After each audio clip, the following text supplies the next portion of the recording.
আমাদের সাতক্ষীরা জেলা সমস্ত জেলার পানি আমাদের ইটেগাছার ভেতরে যত ময়লা পানি আছে সব পানি আমাদের ইটেগাছার মাঝখানে এসে জমা হয়। আমরা এতগুলো পরিবার এখানে থাকি, এই পানি সরানোর কোনো ব্যবস্থা নেই। আমরা বাচ্চা কাচ্চা নিয়ে স্কুলে যেতে পারি না। আমাদের পানি হলে পর আমাদের ভেলাই চড়ে বাচ্চা কাচ্চা নিয়ে স্কুলে যেতে হয়। সাপ পকড়া আছে অনেক। এই যে রাসেল ভাইপার আসলো কিছুদিন আগে, একটা আতঙ্কের বিষয়। আমরা কত ভয়ে থাকি, এই পানি নিয়ে আমাদের বাচ্চা নিয়ে থাকতে হয়। সাপ পকড় ওঠে বাসায়, তাহলে আমরা এই বাচ্চা নিয়ে কীভাবে থাকবো? এই পানি সরানোর কোনো লাইন নেই, এর কোনো ব্যবস্থা আছে?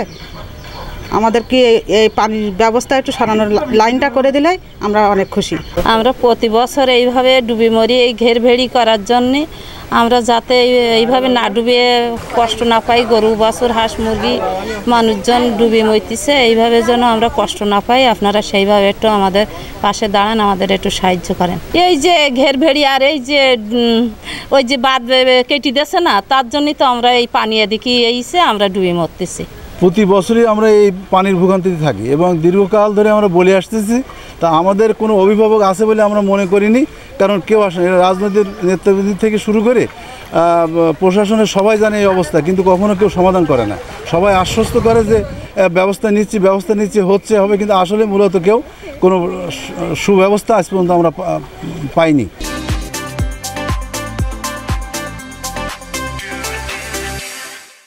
আমি জানি না যে এই পৌরসভার ভিতরে কাঁচা পাকা কোথাও রাস্তা নেই, ইউনিয়ন পরিষদ পর্যায়ে কোথাও নেই, সব জায়গায় এখন উন্নয়ন।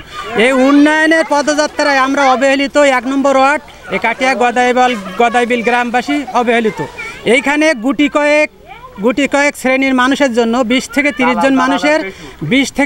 জন মানুষের ঘের আছে, অবৈধ অপরিকল্পিত ঘের, যা পৌরসভার ভিতরে ঘের বৈধ নয়। এটা আমার মনে হয়, আমার দৃষ্টিকোণ থেকে পৌরসভার ভিতরে ঘের বৈধ নয়, অপরিকল্পিত অবৈধ ঘের আছে। এরা আওয়ামী লীগের আমলের দালাল, এরা নৈরাজ্য সৃষ্টিকারী স্বৈরাচার শাসনের পৃষ্ঠপোষকতায় এরা এই ঘেরগুলো অবৈধভাবে ঘের দখল করে পানি বন্দি করে রাখে, যার কারণে 250 থেকে 300 পরিবার এখানে ভুক্তভোগী। আমাদের এই রাস্তাটা ওরা বলে, পৌরসভা বলে যে আমাদের ম্যাপে নেই। এখন ম্যাপে এইছে, তারপরেও আমাদের রাস্তাটা ঠিক হয় না। ঠিক আছে, আমরা তো ধরেন এই প্রায় 20 বছরের মতো এরকম এই জলবদ্ধভাবে থাকে।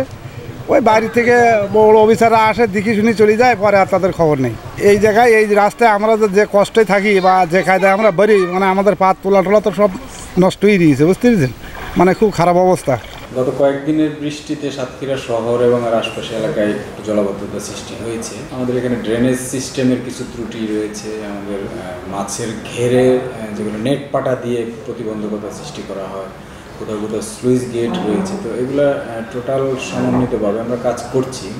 ঘেরের যেখানে নেট পাটা দিয়ে অপসারণ পানি প্রতিবন্ধকতা সৃষ্টি করা হয়েছে, সেগুলো অপসারণের জন্য আমরা ব্যবস্থা নিচ্ছি। আজকে থেকেই আমরা অভিযান শুরু করেছি নেট পাটাগুলো অপসারণের। স্লুইস গেটগুলো যেখানে খুলে দিতে হবে বা কোথাও যদি কেটে দিতে হয় সেই ব্যবস্থাও নেওয়া হচ্ছে।